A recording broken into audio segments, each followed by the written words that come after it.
Welcome to the LDN Radio Show, brought to you by the LDN Research Trust. I'm your host, Linda Elsiegood. I have an exciting lineup of guest speakers who are LDN experts in their field. We will be discussing low-dose naltrexone and its many uses in autoimmune diseases, cancers, etc. Thank you for joining us. Today I'd like to introduce our guest, Micaela from the US. And Micaela is going to share with us her MCAS and autonomic nervous system dysregulation. So how did it all start? Well, I will start from when my journey of a really intense and painful health collapse began, and then I'll track it back before that. I did not know, of course, that I had such significant immune and health consequences in my life until I woke up one morning in 2011 and I had a lot of strange neurological symptoms. And ultimately, this was the beginning of what ended up being an excruciating health collapse with symptoms in really every system of my body: GI, neuro, dermatological, urology, gynecology, really every system of the body. So it was a really painful and isolating and debilitating journey. And it was very mysterious. I had every imaginable workup again and again over many, many years. And it was not until I was working with a functional medicine provider that eventually we started to put some of the pieces together. The first thing that we really uncovered was that I had mold toxicity. I was living in a moldy environment and we were able to identify that. We assumed maybe that was the whole picture, but unfortunately it wasn't. So I was able to get out of the moldy environment. I did a mold sabbatical, which involved me camping outside for several months and really allowing my system, which did help to improve things quite a bit. But the journey continued, and eventually I had chronic neurological Lyme disease and some other tick-borne infections, turned out Babesia and Ehrlichia. And we worked on treating that. And then eventually what remained that I was able to see much more clearly was this Mast Cell Activation Syndrome. And when I finally read Dr. Afrin's book, Never Bet Against Occam, it was like, all of these strange health presentations that I had had my entire life all of a sudden made sense to me. So that's a little snapshot. I don't know if you want to ask any questions. I can continue from there, but you can continue. Okay. So once we identified that, at that time, I was reacting to so many different things: the cold, UV light coming in through the driver's windshield. I was really down to like 4 or 5 foods that I could safely eat. I was having massive histamine reactions, almost anaphylaxis. I will mention actually that it took a very, very long time for allergic type phenomena to appear for me. I did not have that for most of my life, but I had lots of other things. Weird growths. I had breast tissue that grew under my arm when I was a teenager, lots of cysts, some endometriosis, different vascular anomalies, an adenoma in my parathyroid gland, lots of, unusual tissue growth and development symptoms. So we were working on, I first did I like to use these days a histamine-conscious diet rather than a low histamine diet, just because creating fear around food is not helpful to our stress response. So, but I was careful with histamine for a while just to get the symptoms under control.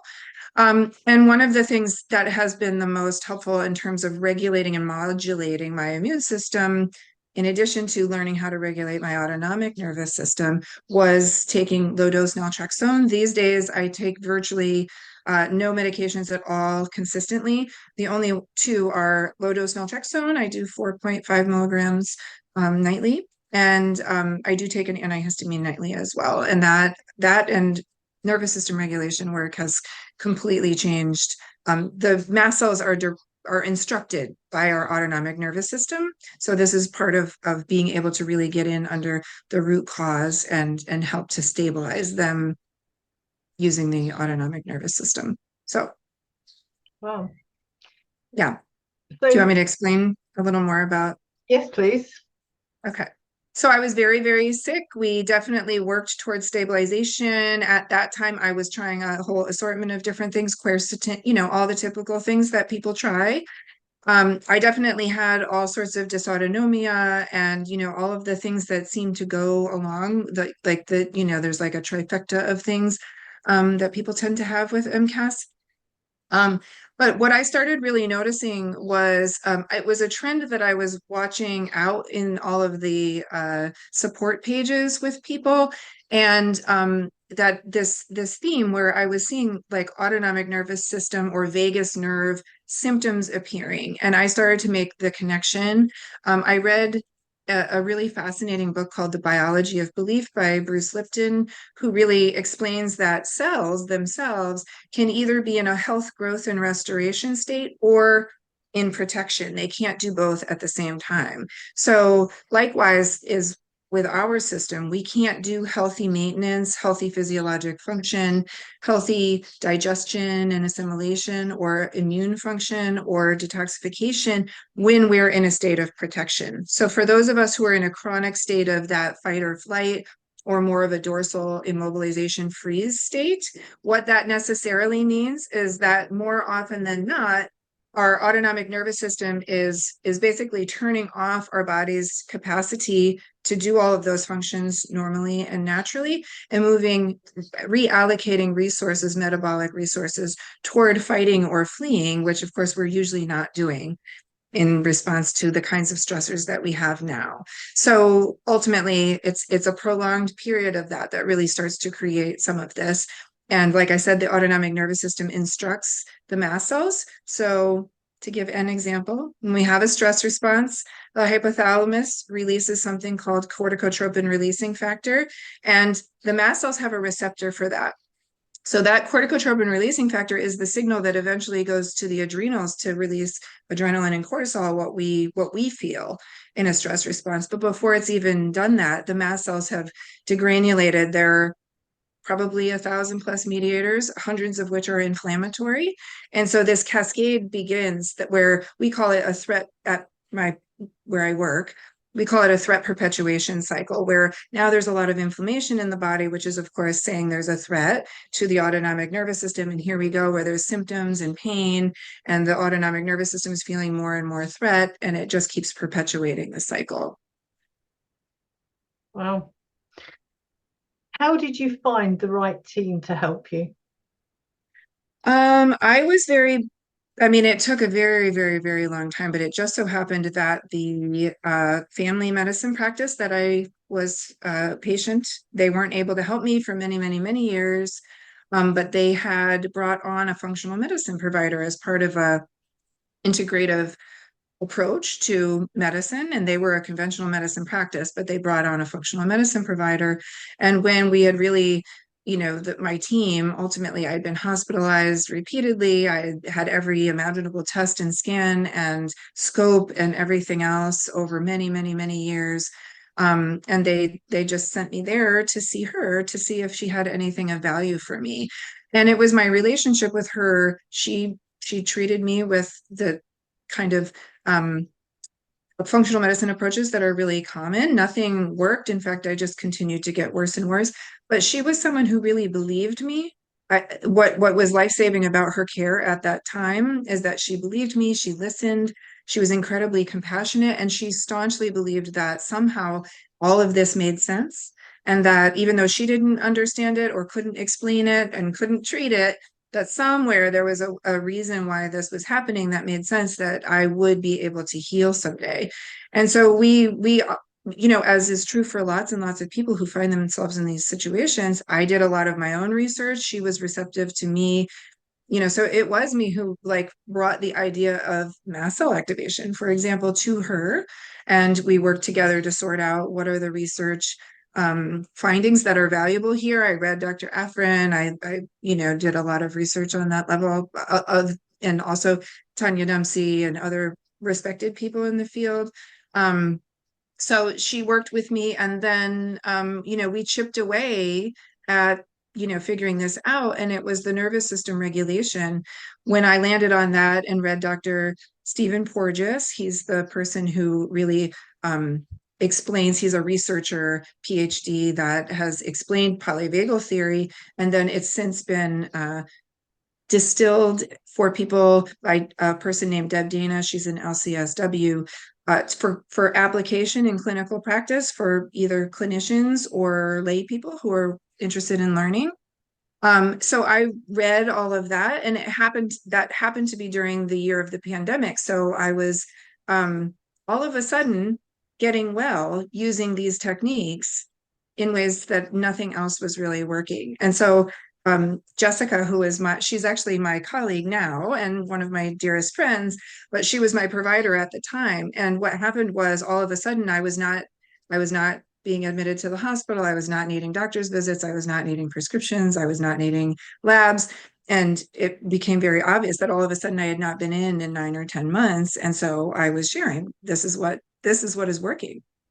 In all of these different realms. All of a sudden I had far more energy and these days I eat whatever I want. I don't think of histamine ever.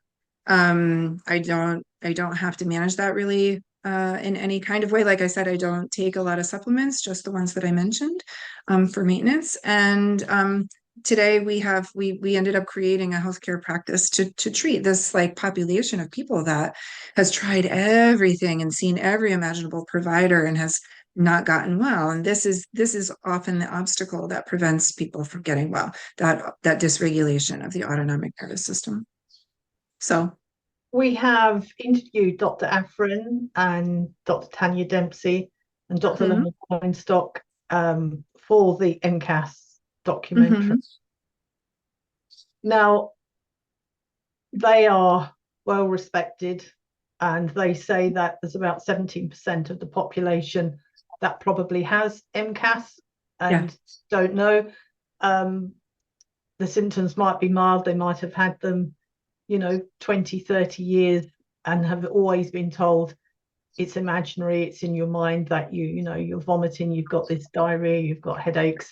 It's not that there is an underlying problem. So you were talking about you now working with your provider and to help people with MCAS. How many patients have you got at the moment in your area with MCAS? Oh, well, trying to see, if that's 17%, what that looks like for you. Yeah, actually, just to say, we make a distinction. We don't know how many have the gene alteration that would be mast cell activation syndrome, and we don't make a distinction there. We don't spend a lot of time testing, but I will tell you that it is very obvious to us that virtually everyone, not everyone, but virtually everyone, at least has mast cell activation. In other words, if there's chronic infection or long COVID, or there are all sorts of reasons why the mast cells are especially activated, including this autonomic nervous system dysregulation. Mast cells do not like fungals and mold. And so it's like there are all sorts of reasons why the mast cells are hypervigilant and too active. So we really work with, again, especially because we're so holistic about how we treat this, we don't bother with, I will say this, I really deeply respect Dr. Afrin and his commitment to, especially around needing this to be just so for research purposes and to make this legitimate and to establish that. So thank goodness I love Dr. Afrin and have so much respect for him. I loved how he said in his book that doctors, clinicians, they're not paid to think. And thank goodness somebody was willing to really notice these things and really spend time being curious and thinking about them. We really take that to heart ourselves in our own practice, but this is the way that we approach it. And, we're getting results. So virtually everyone that we see has at least mast cell activation. And when you have chronic Lyme and mold and dysautonomia and all of these things, almost certainly that's the case, and that's at least 80 to 90% of our population of people. Wow. And I will add, Jessica, my colleague, was a huge skeptic when I said 17% of the population. She said that does not me and what I know medically, like I need to tell you that sounds like extremely high, but she has since come to really see that it's actually not high. It's probably a low estimate. Really? Wow. Mhm. So what would you say to people who have had strange symptoms for many years and haven't got anywhere? What should they do? What's the first steps to their road to recovery? Yeah, yeah. If I may, I just want to say that I just want to give this example because I think that it's helpful. The pandemic, okay, it is a time where we saw so many more. I think mast cell activation actually got more attention, and it might have been correlated with the people who had really severe responses to COVID. But I just want to say that in addition to that, if there's, the way that we were all afraid, the way that we were all isolated away from our support systems, hugs, human touch, separated in really important moments in life, if somebody were in the hospital or funerals and births and all of that, that collectively, this was a time where from a polyvagal perspective and an autonomic nervous system perspective, we were in a long-term place of chronic threat, and we were also very disconnected from connection. And the science is really very, very clear. We as mammals need connection in order for our physiology to feel healthy. So between those two things, a lot of people either had sudden onset of illness or a real severe worsening of their symptoms.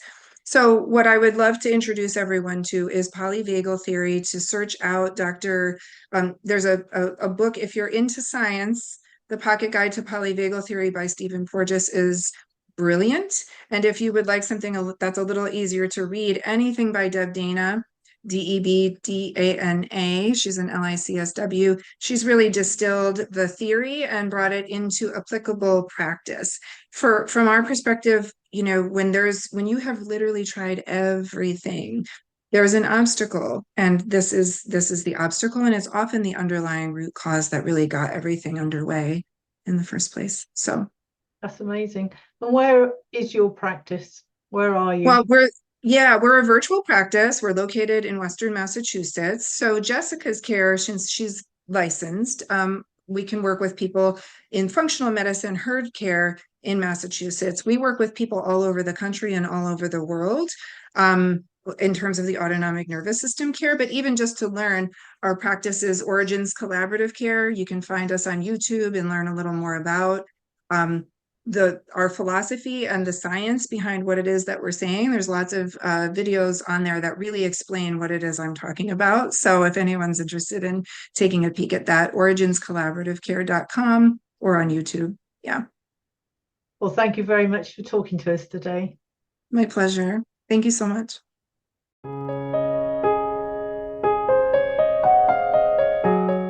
I'm Dr. Leonard Weinstock, a guy who's been prescribing LDN since 2005, and I've seen the wonders, and I keep on seeing them, especially in hard-to-diagnose conditions. They're not that hard to do, but once you know about Mast Cell Activation Syndrome, postural orthostatic tachycardia syndrome, and Ehlers-Danlos syndrome, you'll find that 17% of your friends or relatives have one or more of these conditions, and you can help them. We're making a documentary to wake up the medical community, to educate the population, but we need funding. So please fund whatever you can afford, no matter how little. www.mcasfund.com. That's mcasfund.com.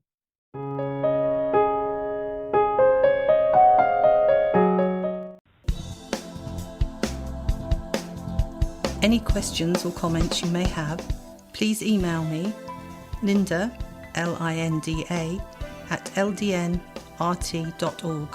I look forward to hearing from you. Thank you for joining us today. We really appreciated your company. Until next time, stay safe and keep well.